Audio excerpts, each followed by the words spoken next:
Welcome learner, welcome to all of you and once again my channel which is named Focus to Education with प्रियम बदा। तो अपने आज के संक्षिप्त video में मैं चर्चा करूंगी आपसे उस टॉपिक के बारे में जो है मापन तथा मूल्यांकन के कार्य। तो अपने पिछले वीडियो में हम मापन के बारे में चर्चा कर चुके हैं, मूल्यांकन के बारे में अलग तरह से मनोविज्ञान की विधियों के बारे में चर्चा कर चुके हैं।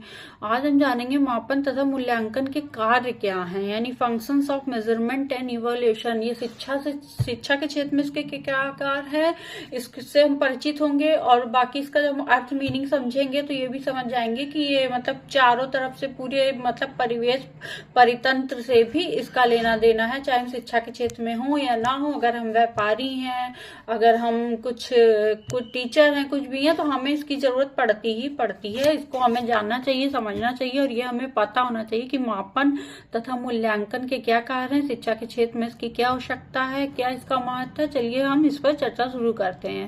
तो functions of measurement and evolution इसको इंग्लिश में बोलते हैं, हिंदी में मापन तथा मूल्यांकन के कार्य। तो चलिए शुरू करते हैं इसको समझना। मापन तथा मूल्यांकन के अनेक विभिन्न कार्य हो सकते हैं। मापन तथा मूल्यांकन किस कार्य अथवा उद्देश्य के लिए किया जाता है, इस आधार पर ही उपयुक्त मापन प्रविधियों का निर्धारण किया जा सकता है। तो कहा जा रहा है कि मापन तथा मूल्यांकन के विभिन्न कार्य हो सकते हैं, मतलब कोई एक इसका कार्य नहीं है, इसके कार्य हो सकते हैं। और मापन मूल्यांकन किस कार्य अथवा उद्देश्य के लिए किया जाना है, मतलब कौन सा ऐसा कार्य सामाजिक क्षेत्र में किया जाना है, आर्थिक क्षेत्र में किया जाना है, राजनीतिक क्षेत्र में या मनोविज्ञान के क्षेत्र में, किसी भी क्षेत्र में किया जाना है, शिक्षा के क्षेत्र में किया जाना है। तो इसके उद्देश्य के लिए कि किस उद्देश्य के लिए किया जाना है, इस आधार पर ही मापन प्रविधियां यानी हम मेजरमेंट जो टेक्निक्स होती हैं उनका निर्धारण करते हैं या किया जाता है।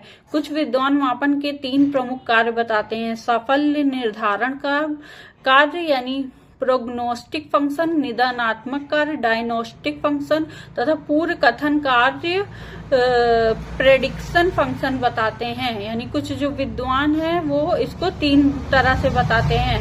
साफल्य निर्धारण कार्य से तात्पर्य मापन प्रक्रिया के द्वारा किसी चर पर व्यक्ति की स्थिति अथवा परिणाम की जानकारी प्राप्त करने से है। सफल निर्धारण कार्य से क्या है, मापन प्रक्रिया के द्वारा किसी कोई चर हुआ, वेरिएबल्स हुआ, उसकी स्थिति क्या है और परिणाम की जानकारी, उसके परिणाम क्या आते हैं, उसकी जानकारी प्राप्त करने से है। शिक्षा के संदर्भ में यह कार्य छात्रों द्वारा अर्जित ज्ञान, बोध व कौशल को जानने से संबंधित होता है।